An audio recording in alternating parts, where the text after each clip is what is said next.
ಕರ್ನಾಟಕದ ಜನರಿಗೆ ನಾನು ನಮಸ್ಕಾರ ಹೇಳ್ತಾ ಧನ್ಯವಾದ ಹೇಳ್ತಾ ಮೊದಲನೇ ಬಾರಿಗೆ ನಾನು ಮಾಜಿ CM ಸಿದ್ದರಾಮಯ್ಯ ಅವರಿಗೆ ಧನ್ಯವಾದ ಹೇಳ್ತೀನಿ ಇಷ್ಟಪಡ್ತೀನಿ. ಯಾಕಂದರೆ ಯಾವಾಗ ನಮ್ಮ ಕರ್ನಾಟಕ ಜನತೆ ಇಡೀ ಕರ್ನಾಟಕದಲ್ಲಿ ಕಾಂಗ್ರೆಸ್ಗೆ ಓಟ್ ಹಾಕಿ ಅವ್ರು ಗೆಲ್ಲಿಸಿದ್ರು, ಆವಾಗ ನಮ್ಮ ಹೈಕಮಾಂಡಲ್ಲಿ ಹೋಗಿ ಮಾತುಕತೆ ಆಗಿ 3 ವರ್ಷ ನಮ್ಮ CM ಸಿದ್ದರಾಮಯ್ಯ ಅವರು, 2 ವರ್ಷ DK ಶಿವಕುಮಾರ್ ಅವರು ಅಂತ ಮಾತುಕತೆ ಆಗಿತ್ತು. ಅದೇ ರೀತಿ ನಮ್ಮ ಸಿದ್ದರಾಮಯ್ಯ ಅವರು ಮಾತಿಗೆ ತಕ್ಕನಾಗೆ CM ಇವತ್ತು ಎಲ್ಲ MLAಗಳೆಲ್ಲ ಸೇರಿ ಅವ್ರಿಗೆ 2 ವರ್ಷ DK ಶಿವಕುಮಾರ್ ಅವ್ರಿಗೆ CM ಮಾಡಿದ್ದಾರೆ. ಅದು ಆ ಖುಷಿಯಲ್ಲಿ ನಮ್ಮ ನೆಲಮಂಗಲ MLA ಆದ N ಶ್ರೀನಿವಾಸರವರು ಖುಷಿಯಿಂದ ಇಡೀ ನಮ್ಮ ನೆಲಮಂಗಲ ಜನತೆಗೆ ಸಿಹಿಯನ್ನು ಹಂಚಿ ಖುಷಿಯನ್ನು ಹಂಚ್ಕೊಂಡಿದ್ದಾರೆ. ಲಾಡು ಮಾಡಿಸಿ ಇಡೀ ನಮ್ಮ ನೆಲಮಂಗಲ ಜನತೆಗೆ ಇವತ್ತು ಸಿಹಿಯನ್ನು ಹಂಚಿ ಖುಷಿ ಪಡ್ತಾ ಇದ್ದಾರೆ. ನಮಗೂ ಎಲ್ಲ ಭಾಳ ಖುಷಿಯಾಗಿದೆ.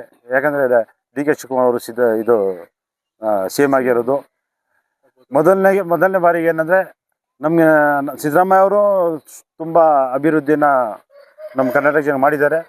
ಇನ್ನೂ ಜಾಸ್ತಿ ಇವಾಗ DK ಶಿವಕುಮಾರ್ ಅವರು ಮತ್ತು ನಮ್ಮ N ಶ್ರೀನಿವಾಸನವರು ಅಭಿವೃದ್ಧಿ ಮಾಡ್ತಾರೆ ಅಂತ ನಮ್ಮ ನಂಬಿಕೆನೂ ಇದೆ. ಯಾಕಂದರೆ ಹಂಚೋದು ಏನೋ ಒಂದು ಖುಷಿಯಿಂದ ಅಷ್ಟೇ. ಮೇನ್ ನಮ್ಮ ಜನತೆಗೆ ಅಭಿವೃದ್ಧಿ ಬೇಕು. ಸುಮಾರು ನಮ್ಮ ಇಸ್ಲಾಂಪುರ ಗ್ರಾಮಕ್ಕೆ ಸುಮಾರು 3-4 ಕೋಟಿ ಇವತ್ತಿಗೂ ನಮಗೆ ಅನುದಾನ ಕೊಟ್ಟು ಇವತ್ತು ನಾವು ಇವಾಗ ರೋಡ್ ಮಾಡಿದ್ದೀವಿ, ಅವರು ಇದರಲ್ಲೇ ಮಾಡಿರೋದು. ಇವಾಗ ಇನ್ನೂ ಹೆಚ್ಚಾಗಿ ಅಭಿವೃದ್ಧಿ ಮಾಡ್ತಾರೆ ಅಂತ ನಾವು ನಂಬಿದ್ದೀವಿ. ಅವರು ಮಾತುವನ್ನೇ ಕೊಟ್ಟಿದ್ದಾರೆ N ಶ್ರೀನಿವಾಸನವರು, ನಿಮ್ಮ ಇಸ್ಲಾಂಪುರಿಗೆ ಇನ್ನೂ ನಾವು ಕೊಡ್ತೀವಿ ಅಂತ. ಇಡೀ ನಮ್ಮ ಕರ್ನಾಟಕ ನೆಲಮಂಗಲ ಇಡೀ ಹಳ್ಳಿಗೂ ಅಭಿವೃದ್ಧಿ ಮಾಡ್ತಾವ್ರೆ. ಅದಕ್ಕಿಂತ ಜಾಸ್ತಿ ಯಾಕಂದರೆ ಇಡೀ ನೆಲಮಂಗಲ ತಾಲೂಕಿಗೆ ದೊಡ್ಡಹಳ್ಳಿ ಅಂದರೆ ನಮ್ಮ ಇಸ್ಲಾಂಪುರ ಗ್ರಾಮ. ಯಾಕಂದರೆ ಸುಮಾರು 4-5 ಸಾವಿರ ಜನ ಇರೋದು ದೊಡ್ಡೂರು. ಹಂಚಿದ್ದಾರೆ ಮತ್ತು ಅಭಿವೃದ್ಧಿನೂ ಮಾಡ್ತಾಯಿದ್ದಾರೆ. ಭಾಳ ಖುಷಿ ಇದ್ದೀವಿ ನಾವು. ಸರ್, ರೆಸ್ಪಾನ್ಸ್ ನನಗಿಂತ ಜಾಸ್ತಿ ನಿಮಗೆ ಗೊತ್ತು. ಯಾಕಂದರೆ ಊರು ಓದ್ತೀರಾ ನೀವು. ತುಂಬ ಚೆನ್ನಾಗಿದೆ, ಖುಷಿ ಇದೆ. ಯಾಕಂದರೆ ಇಲ್ಲಿ JDS, BJP, ಕಾಂಗ್ರೆಸ್ಸು ಅಂತ ಏನು ನೋಡಿ ಅವರು ಹಂಚ್ತಾ ಇಲ್ಲ. ಇಡೀ ನಮ್ಮ ನೆಲಮಂಗಲ ಜನತೆಗೆ ಸಿಹಿಯನ್ನು ಹಂಚ್ತಾ ಇದ್ದಾರೆ. ನಾನು ಮಾಜಿ ತಾಲೂಕ್ ಪಂಚಾಯತಿ ಮತ್ತು ಮಾಜಿ ಗ್ರಾಮ ಪಂಚಾಯತಿ ಉಪಾಧ್ಯಕ್ಷ ಆಗಿ ಕೆಲಸ ಮಾಡ್ತಾಯಿದ್ದೆ. ನನ್ನ ಹೆಸರು ಸಲೀಂ ಪಾಷಾ.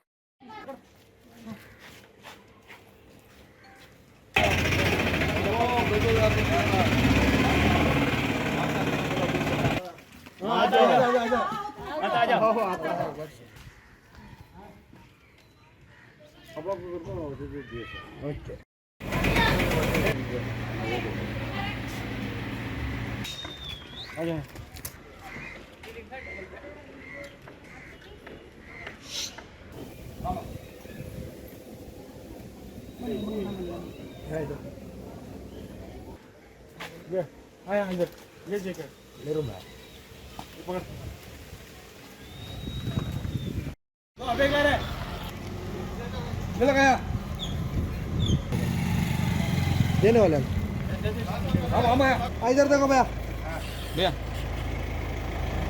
इधर देखो. हाँ, ಓಕೆ. ಇಷ್ಟು ಶಾಸಕರು ಗೆದ್ದಿದ್ರು. ನಮ್ಮ N ಶ್ರೀನಿವಾಸ್ ಅವರು ಹಂಚ್ತಾ ಇರೋದು ಇಡೀ ಇತಿಹಾಸದಲ್ಲಿ ನಾವು ಹೇಳಕ್ಕೆ ಬಯಸ್ತೀವಿ. ಯಾರು ಮಾಡ್ತಾ ಇರೋ ಕೆಲಸ ಇವರು ಮಾಡಿದ್ದಾರೆ. ಅಭಿವೃದ್ಧಿನೂ ಅಷ್ಟೇ. ಈ ನಮ್ಮ ನೆಲಮಂಗಲ ತಾಲೂಕಲ್ಲಿ ಒಳ್ಳೆ ಅಭಿವೃದ್ಧಿ ಮಾಡ್ತಾವ್ರೆ. ಎಲ್ಲ ಹಳ್ಳಿನಲ್ಲೂ ಕೆಲಸ ನಡೀತೈತೆ. ಆಮೇಲೆ ನಮ್ಮ DK ಶಿವಕುಮಾರ್ ಅವರು ಬಲ್ ಕಷ್ಟ ಬಿದ್ದು ಶ್ರಮೆ ಪಟ್ಟು ಈ ಕಾಂಗ್ರೆಸ್ಸಲ್ಲಿ ಎಲ್ಲರೂ ಕಷ್ಟ ಸುಖ ಅನುಭವಿಸಿ ಪಾಪ ಅವರು ಬಲ್ ದುಃಖದಿಂದ ಪಡ್ತಾಯಿದ್ರು. ಮುಖ್ಯಮಂತ್ರಿ ಆಗಿದ್ದಾರೆ. ಅವ್ರಿಗೆ ನಾವು ಧನ್ಯವಾದ ಅರ್ಪಿಸ್ತೀವಿ. ನಮ್ಮ N ಶ್ರೀನಿವಾಸ್ ಅವರು ನಾವು ಏನು ಕೇಳ್ತೀವಿ ಆ ಕೆಲಸ ಮಾಡಿಕೊಡ್ತಾವ್ರೆ. ಬಟ್ ಅಲ್ಲಿ ಹೋಗಿ ಮಾಡ್ಕೊಳ್ಳೋರು ಬೇಕು.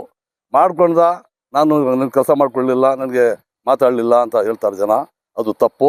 ನಾವು ಹೋಗಿ ಅವ್ರ ಮನೆ ಹತ್ರ ಏನು ಕೆಲಸ ಕೇಳೋರು ಮಾಡಿಕೊಡ್ತಾವ್ರೆ. ಅವ್ರಿಗೆ ನಾವು ನಮ್ಮ ಇಸ್ಲಾಂಪುರ ಗ್ರಾಮದಿಂದ ಅಭಿನಂದನೆಗಳು.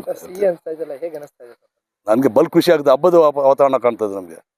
ಈ ಹಂಚ್ತಾ ಇರೋದು ಇದು ಒಂದು ನಮಗೆ ಮನೆ ಹೋಗಿ ಓಟ್ ಕೇಳ್ದಂಗೆ ಆಗ್ತಾಯಿದೆ ನಮಗೆಲ್ಲ ಸದಸ್ಯರುಗಳಿಗೆ. ಮುಂದಿನ ದಿನಗಳಲ್ಲಿ ನಾವು ಮನೆಗೆ ಹೋಗಿ ನಾವು ಮಾತಾಡ್ತಾ ಇರೋದಕ್ಕೆ ಅವ್ರು ಹೇಳ್ತಾರೆ, ಯಾರು ಸದಸ್ಯರುಗಳು, ನೀವು ಗೆದ್ಬಿಟ್ಟು ಹೋದ್ರ ನಾವು ಮನೆಗೆ ಬಂದಿಲ್ಲ ನೀವು ಅಂತ ಹೇಳ್ತಾರೆ. ವರ್ಷ ಒಂದ್ಸರಿ 5 ವರ್ಷ ಒಂದ್ಸರಿ ಬರ್ತೀರಾ ಅಂತ ಹೇಳ್ತೀರಾ. ಈಗ ನಾವು ಮನೆ ಹೋಗ್ತಾ ಇರೋದಕ್ಕೆ ಅವ್ರಿಗೆ ಒಂದು ನಾಳೆ ಸಹ ಖುಷಿ ಆಗುತ್ತೆ. ಮನೆಗೆ ಹೋಗಿ ನಾವು ಕೇಳ್ತಾ ಇರೋದಕ್ಕೆ ಓಟ್ ಕೇಳ್ದಂಗೆ ಆಗ್ತದೆ ನಮಗೆ. ನಂಗೆ ಮುಂದಿನ ದಿನಗಳಲ್ಲಿ ಎಲೆಕ್ಷನ್ ಗೆಲ್ಲಿಯಾಗೆ ಒಳ್ಳೆ ಅವಕಾಶ ಇದೆ.